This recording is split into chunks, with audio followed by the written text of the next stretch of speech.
having something that captivates their interests or that they can demonstrate that they're good at just ups the level of engagement. It ups their creativity. And, that becomes a self-reinforcing cycle, right? That I could do this and learning is fun and I have a part here. My contributions are valued.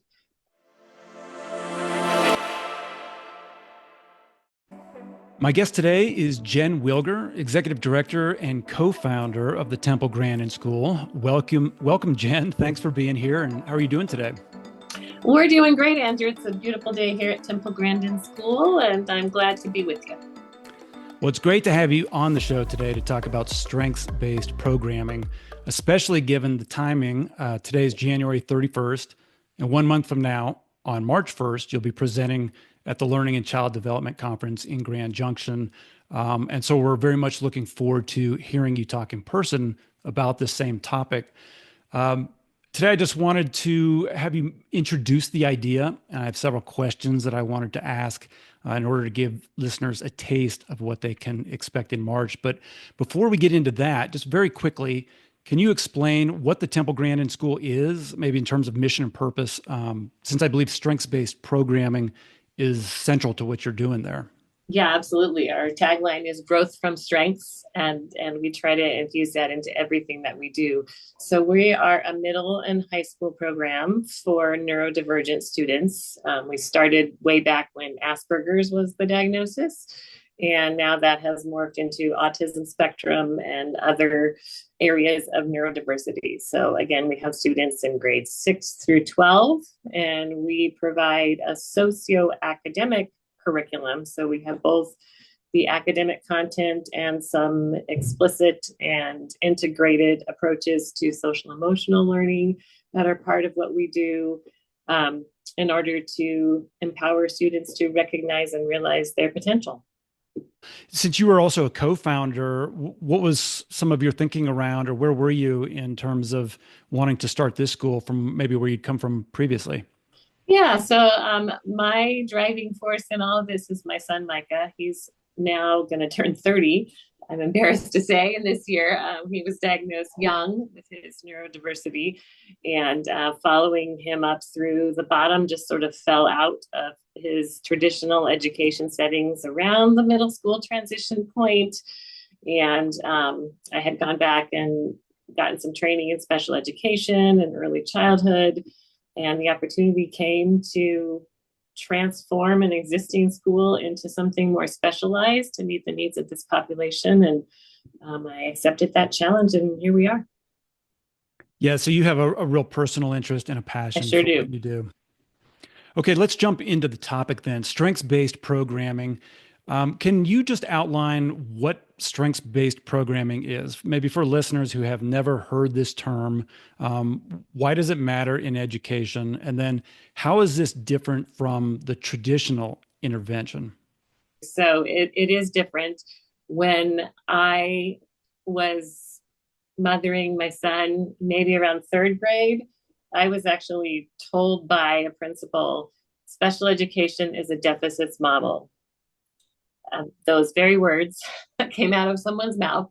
And that just really rubbed me the wrong way, because I had, spent so much time advocating for my own child and seeing the strengths that he had. He was charming, he was smart, he was verbal, he had really intense interests. And I wanted those to be recognized and accommodated as a holistic approach to him as a learner and who he was. And so it was just really struggling to get that recognized in traditional school environments. And I do think education has come around since then. That was decades or more ago, but there's still room to expand that strengths-based understanding and approach, especially when it comes to neurodiverse or students who are coming through the special education pipeline.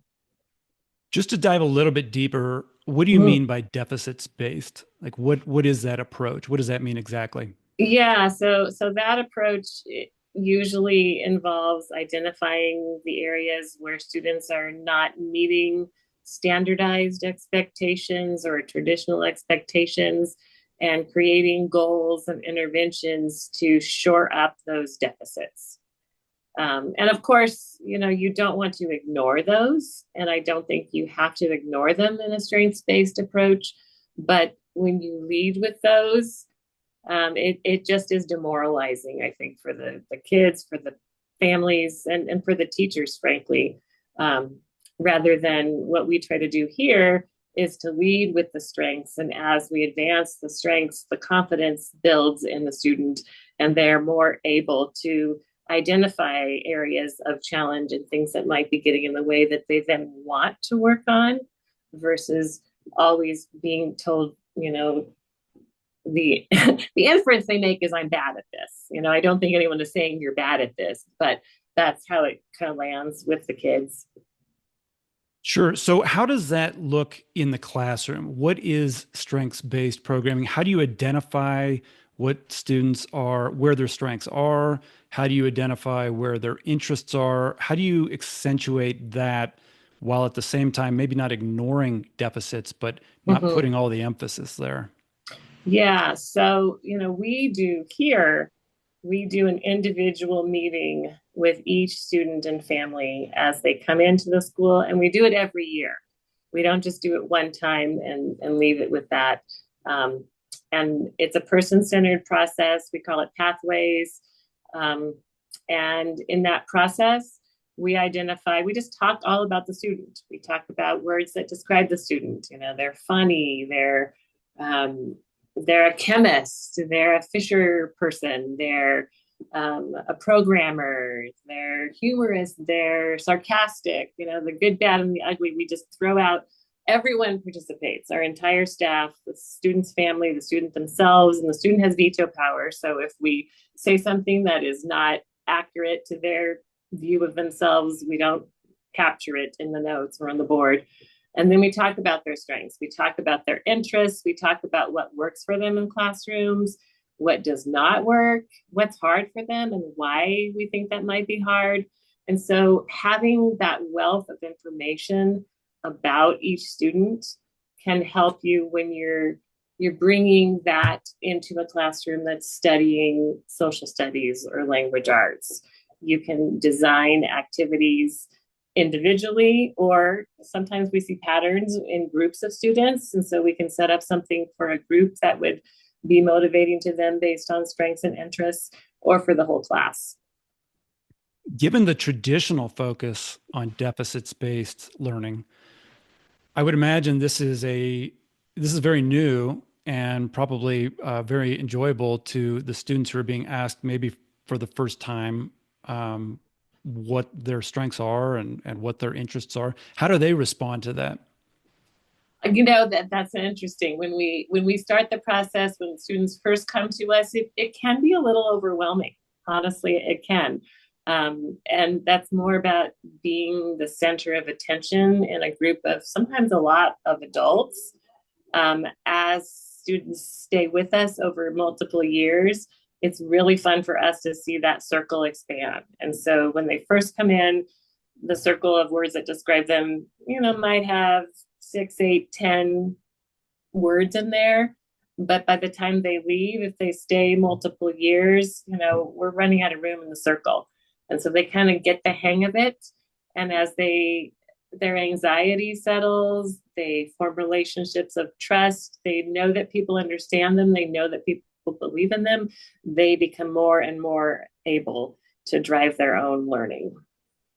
So this is a way not only, obviously, just to reflect back what you're saying, to teach academic skills, reading, writing, math, but you're really shaping the students' self-concept and the way that they relate with the world and the way that they conceptualize themselves. Mm-hmm. Mm-hmm. Yeah, we start with identity and build out from there. Our program actually is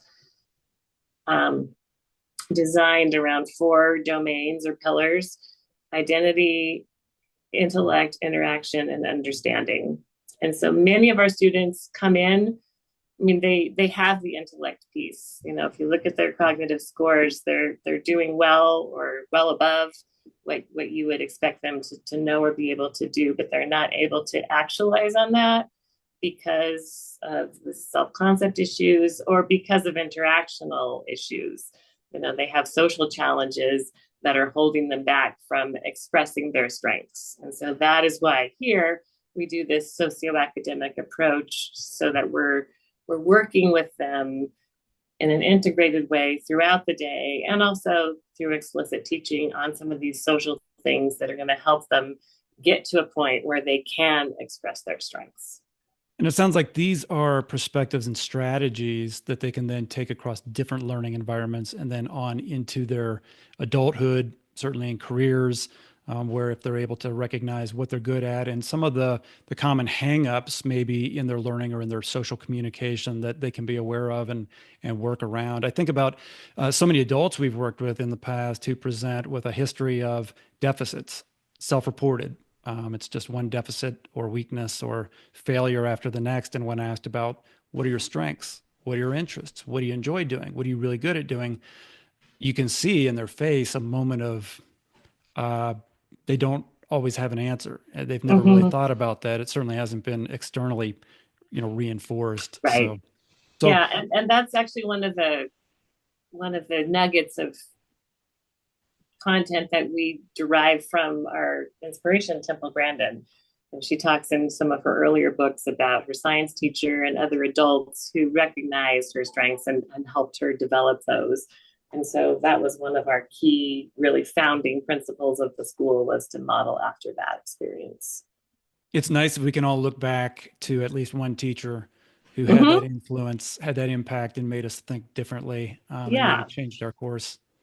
So for the teachers who are listening to this, what are some approaches or some strategies or some techniques that your teachers use at Temple Grandin School that listeners can apply in their own classroom to emphasize these strengths and interests? Well, I think the first thing that I would recommend for teachers is to try to find out what those are. There's not a routine way that's always done in traditional schools. And it's a little bit trickier probably if you have a class of 25. But you can do it. I mean, it's as simple as you can do an interest inventory.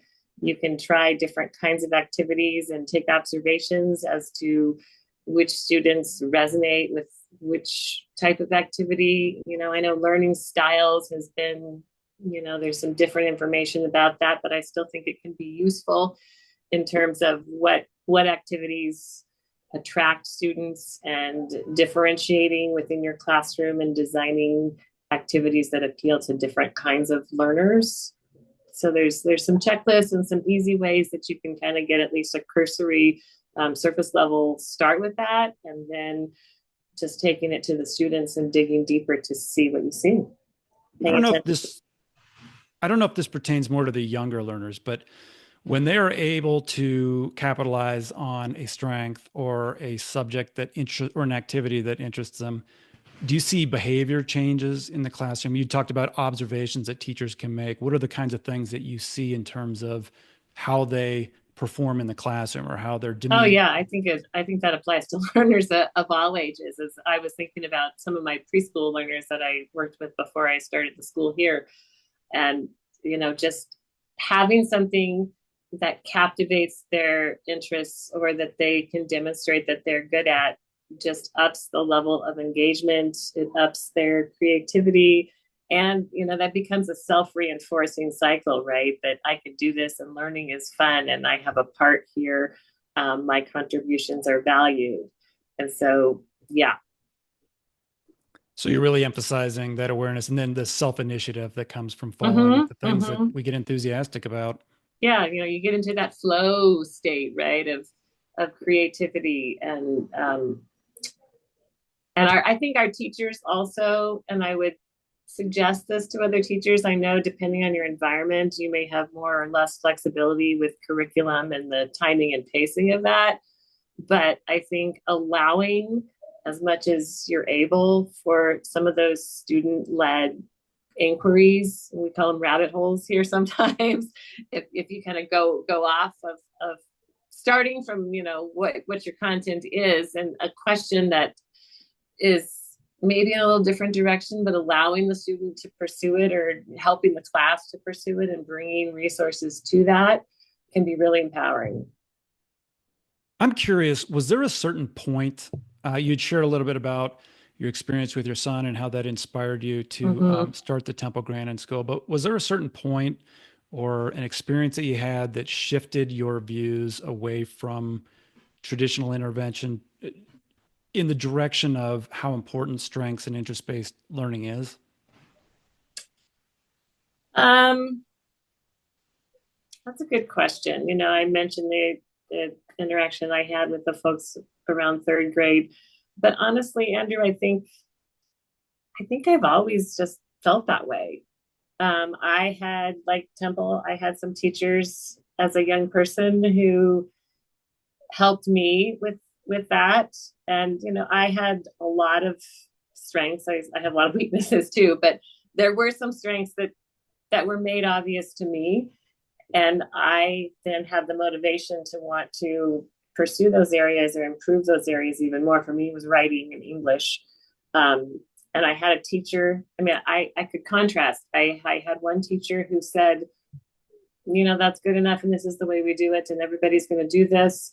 And then I had another teacher who said, come meet me in my office, and let's dig in and figure out how you can push it to the next level.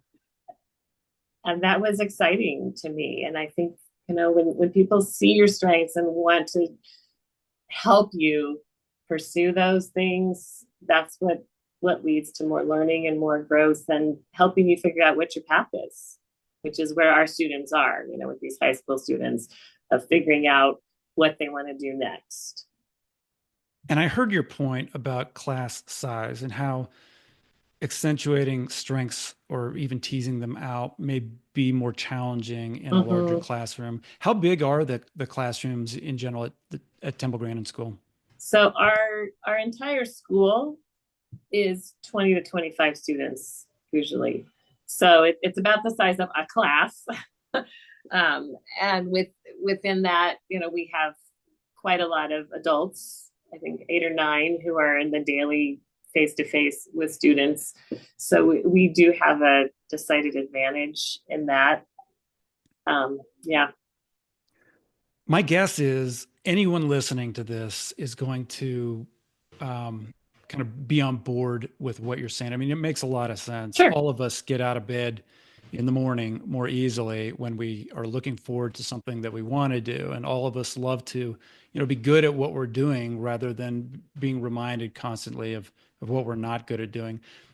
Parents, particularly, probably see the best in their kids at home and across other environments because they are their parents.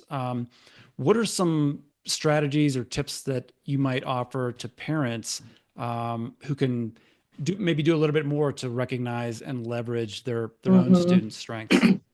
I think for parents, one thing I would suggest is pursuing and helping their kids pursue interests.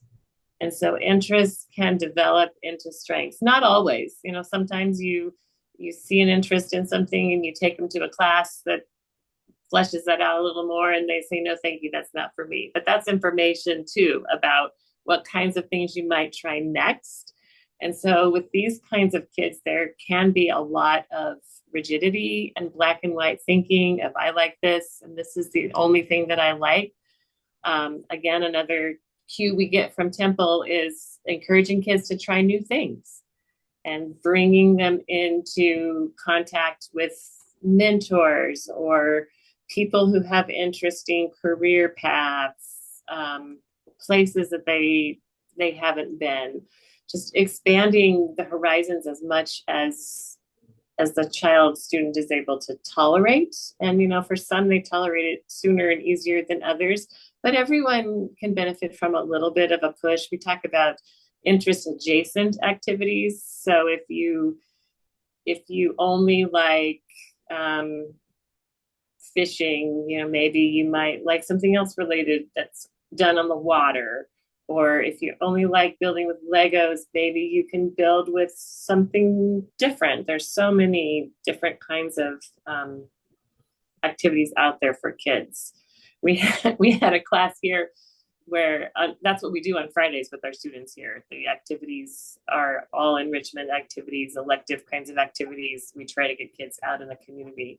And our activities director suggested that ice skating would be an activity. And I thought, oh my goodness, they're not going to want to do that, or they're going to get bored after one time. And I tell you what, they all did it, and we had one student who signed up for an ice skating class afterwards, and is potentially pursuing that. So you just don't know until you to try new things. So that's what I would encourage parents to do. That makes a lot of sense. And I would imagine trying different things allows students to realize that maybe their initial goal or what they think they want to do, maybe they have some deficits around that, but maybe there's a parallel or a related Yeah. activity or role that they can play where they really are good at that. So it might not be exactly what they thought about initially, but they can kind of roll into something, much as we do in our careers, I'd imagine. Yeah, and I think related to that, they're not always able to see the pathways and the skills that are going to comprise their end goal. And so helping them to know themselves and know their strengths can put that picture together over time of, hey, I want to do this, but this, as I'm learning more about this, my strength in writing is not really a part of this math oriented career. Or, I'm not good at math, and maybe they are, or maybe they're not. There's a lot of misunderstanding about what it means to be good at math. But yeah, just helping them to get a more realistic picture of what the skills they have and how those build into what would be required in the end point that they're headed for. And of course, there's all things we all of us have things that we're not so good at or we don't like so Sure. much. And so what comes to mind for me is that kind of the 80-20 rule where Mm-hmm. you still have to do the things sometimes that you don't like to Yes. do or you're not good at, and that's just kind of life. But if you're aware, as you've shared, of the things that you do enjoy and that you're good at, you can move in that direction. Then in the professional world, maybe outsource some of the things that you're not so good at. Mm-hmm. Yeah, absolutely. And I think talking about that and helping students to understand that, as you were saying that, I was thinking, oh yeah, there are definitely things that that come across my job description and duties that I do outsource because I'm not as good at, or I want more time to be doing the things that I am good at. So that's a part of it. And we also here, we have a transitions program where we work with work placement and college placement. And so considering strengths and interests in that whole process too helps to guide students to the next steps that are going to help move them on that strength-based journey to where they're going to end up.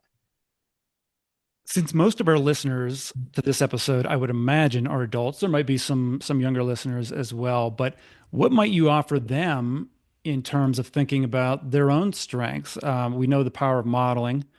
So our students are or our children, I'm sure, are going to look to us. And if they see us complaining or miserable or not feeling like we're actualizing in our lives, it doesn't really give them something, a role model maybe, or somebody to look to. So do you have any thoughts just for adult listeners? Are there any techniques you found in your own life or perspective shifts that might be helpful? I think as I'm thinking of adults kind of going through these experiences in the presence of students or modeling for students, I think there's a lot of power in intentionally narrating. So talking about and sharing the ways that you're dividing your load. I was thinking about my own household. So I have strengths. I can see the big picture, strategy, developing a school. You can imagine I might see the big picture. I can also see the really little details. Like I remember the name of the 7th grade student's dog. There's a lot of stuff in the middle that, as far as administration and systems and organization, that I have other people who bring their strengths to help me with. that I can still improve on. But even in my home, I plan the menu and I know what's in the pantry. My husband does the execution of a lot of the meal planning. So think about, in your home, in your workplace, what are the things that you are charging forward on? What are the things that you're sharing, and being willing to kind of talk about that and narrate that so that it's more evident and explicit.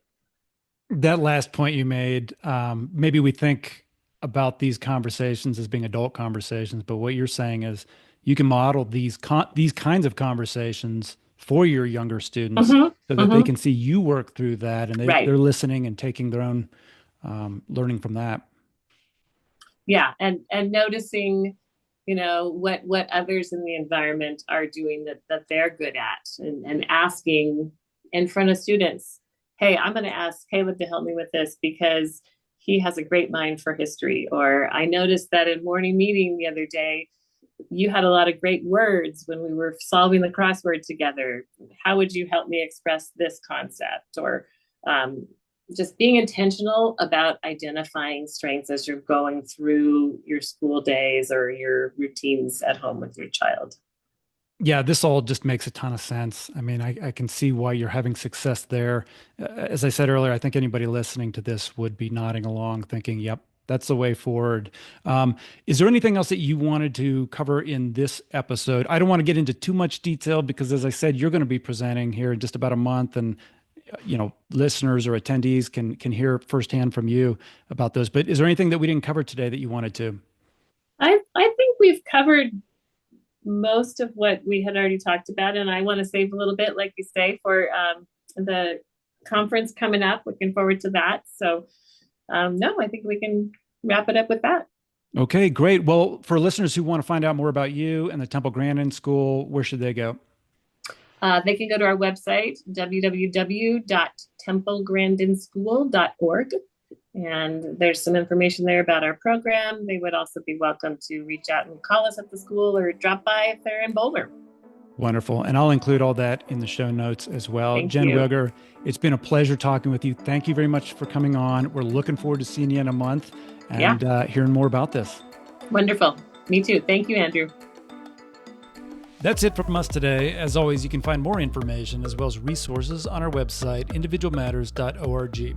We hope you'll join us at the next podcast, where we'll continue to explore topics around successful living, learning and education, and child development, and share ways to help you live a more positive and fulfilling life. The preceding information is not intended to provide or serve as medical, clinical, or educational advice. Individual Matters is not responsible for the accuracy of guest statements. All information should be validated independently. Please consult with your doctor, mental health provider, attorney, or other appropriate professionals before making any personal decisions for yourself or those in your care.